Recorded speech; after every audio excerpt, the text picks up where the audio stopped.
So many names have been spoken in this age, too many.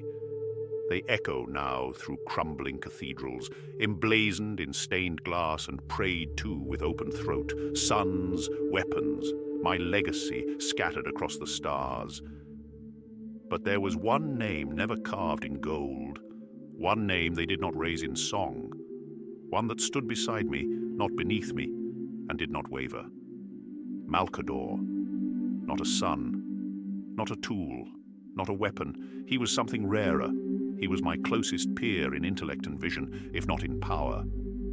He was my friend. Yes, understand that. Not in the way mortals use the word, not in the warmth of shared pleasure or idle trust, but in the manner of those who walk beside destiny and know how cold the wind is at the summit.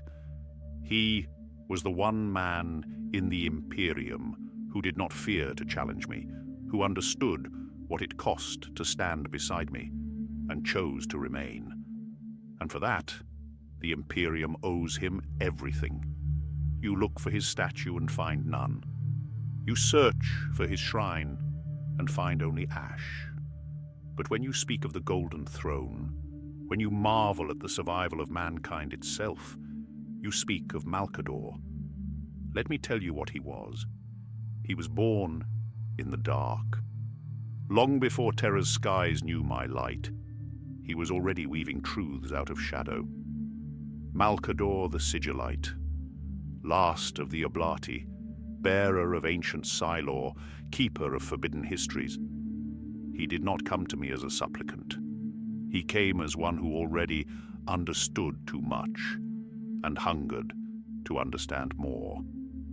There was no awe in him when he entered the presence of the Emperor of mankind. Only recognition. That was the first time I allowed a mortal to speak to me without kneeling. You see, I have worn many faces. The tyrant, the father, the god. But Malcador saw through all of them and did not blink. I tested him, of course, I always do. He passed everyone. Where others clung to their pasts, he discarded his. Where others served their own ambitions, he shattered his identity to serve something greater. I offered him power, not out of charity, but because I knew he would wield it responsibly. He asked for no reward. He demanded no legacy. Only that I never lie to him. And I kept that vow, even if I did not tell him everything. He became my left hand. Where I moved openly, he moved in silence.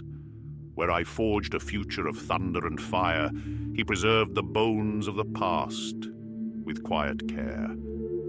You call me the master of mankind, then call him the master of truth.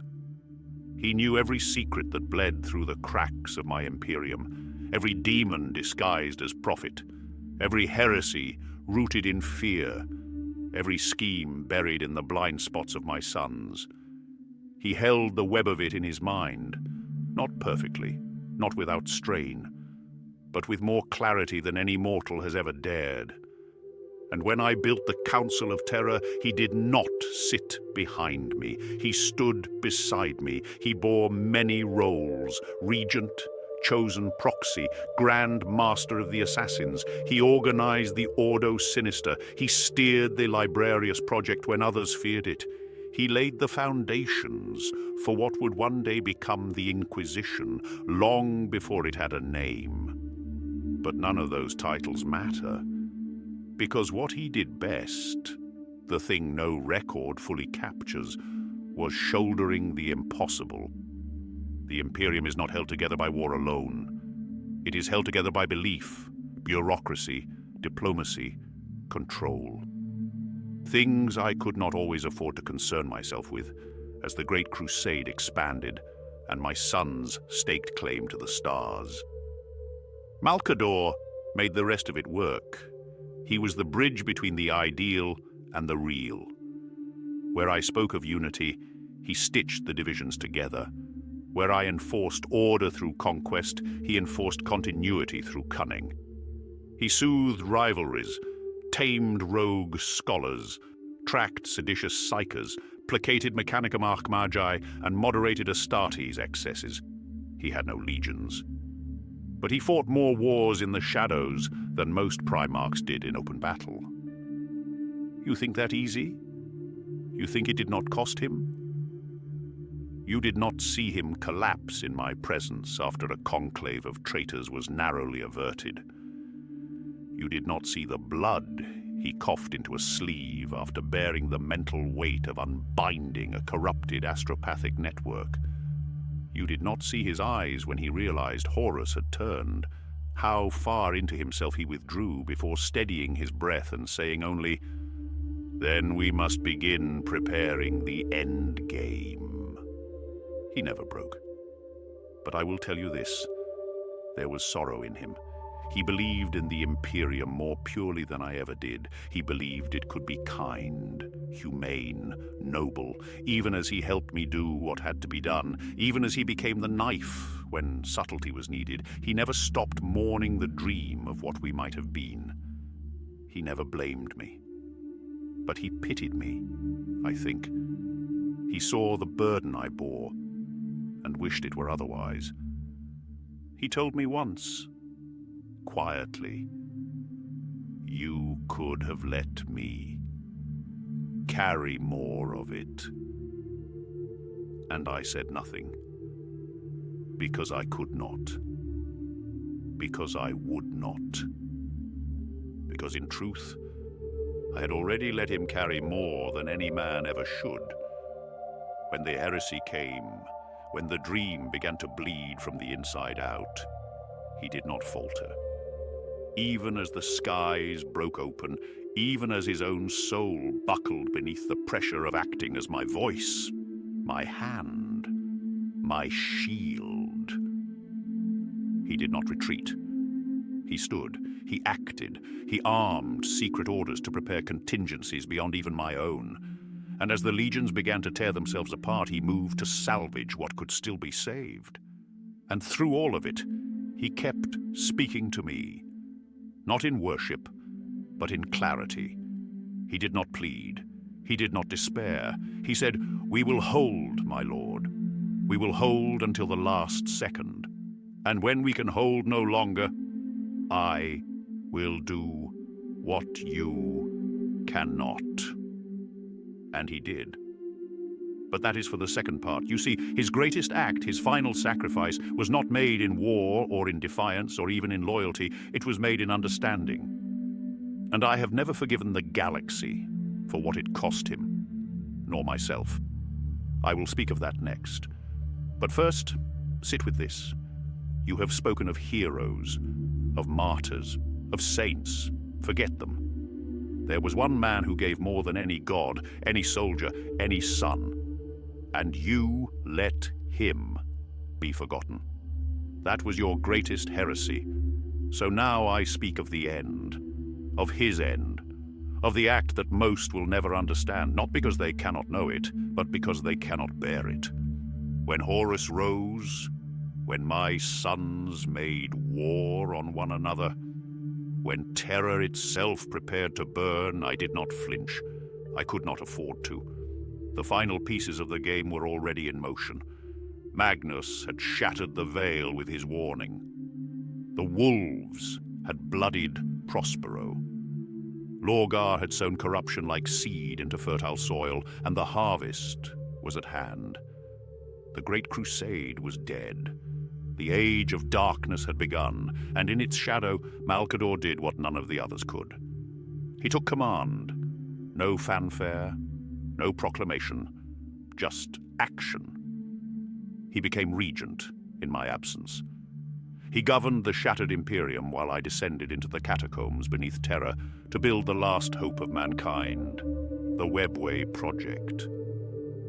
While I labored to create a realm beyond the warp, a bastion where chaos could not follow, he held the Imperium together with hands bloodied from necessity and voice hoarse from daily sacrifice. No throne for him, no legions to command, just will and the wisdom to wield it. He knew the Webway project could have saved us, had it survived Magnus's pride. He knew I had gambled everything on a future that was already slipping through my fingers. And still, he never doubted. Never. Even when demons spilled through the cracks in the Imperial dungeon, even when the custodians fell one by one beneath claws of unreality, he did not cry out. He simply turned to the custodes beside him and said, "We must give him more time." He gave Terra all the time he could, too much perhaps, because the truth is this. The throne was never meant to sustain me in this way. It was built to command, not to imprison. Not like this. It was a conduit, a nexus, a linchpin between material and immaterial, a psychic anchor to shield the Webway breach and stabilize the wound Magnus had torn in reality. I had designed it to be manned, not endured. And when the final moment came, when Horus stood above Terra and I ascended to end what I should never have begun, Malcador took his place. He did not consult prophecy. He did not ask whether it would kill him. He already knew. He simply looked upon the throne, saw what it demanded, and took his seat. You cannot imagine what that cost. The golden throne does not burn. It devours. It takes your soul and rends it into strands of agony, holding them in place across 1,000 shattered realities. Even I, the one for whom it was forged, feel its bite with every breath. And I alone was shaped to survive it. Malcador was not. He was a man, a mortal man, old, frail, already hollowed by decades of silent wars and psychic burdens no human should endure. But he bore it. For hours beyond counting, he bore it. Alone. In silence. With no audience, no glory, no promise of remembrance. He gave me the only gift that mattered. Time. Time enough to do what must be done. I struck down my son. And when they carried what remained of me back to the throne, they found only ashes where my friend had been. He chose to serve, knowing full well what it would cost him. He chose to believe in a future he would never see. He chose to protect mankind from the consequences of its own blindness, and did so in full awareness that the species he saved would forget him. That is not sainthood. That is purpose. I wonder sometimes, in the silence of this throne, whether I was ever worthy of him. I, the architect of the Imperium, the bearer of the flame, the shaper of legions, and yet it was he who endured without command, who died without recognition, and who stood taller in his humanity than most Primarchs ever did in their posthuman glory. I do not say this lightly. Malcador was the best of us. Perhaps he would look at me now, rotting upon this seat of fire, held in place by cables and grief, and offer only his familiar sardonic smile. Still sitting alone in the dark, are you? He would understand. He always did. I tried to honor him, in the only way I knew how. I ensured his works lived on. The Assassinorum, the Inquisition, the Black Vaults, the silent orders of Terra's deep law, all seeded by his will, all guided by his hand. They survive even now, imperfectly, brutally, but they endure. And in every silent judgment, every cold decision made for the good of mankind without need for glory, he is there. Not in name, not in monument, but in action. That is how he would want it. You who hear this echo now, know this.